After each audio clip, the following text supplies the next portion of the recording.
Les fantômes existent, ils font partie de la culture populaire au Japon. Des peintures de l'époque Edo représentent leur apparition. Mais revenons sur l'histoire des images des yurei, les fantômes japonais.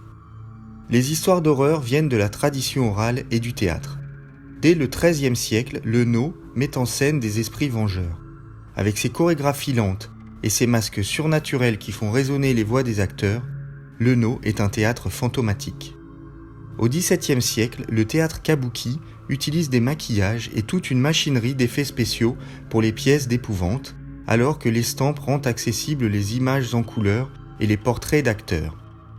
Contrairement aux estampes de théâtre, les peintures de fantômes, yureiga, représentent une apparition. Le spectre traverse la composition.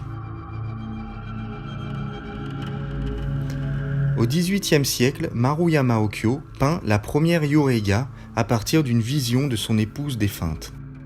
La peinture de fantômes devient ensuite un genre à part entière. On les exposait comme images de protection.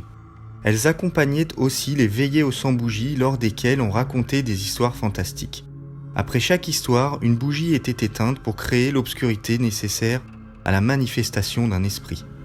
À la fin de la période Edo, les yureiga ont parfois été déposés dans des temples bouddhiques et montrés pour la fête des morts. La femme fantôme hante le cinéma dès les années 30. À la fin des années 90, la J-Horror transpose les spectres dans la froideur urbaine des parkings souterrains et des ascenseurs d'immeubles. Sadako, le fantôme de Ring d'Hideo Nakata, aux cheveux dépeignés, désarticulés et vêtu d'un linceul, semble sorti d'une peinture hantée de l'époque Edo. Les fantômes ne meurent jamais.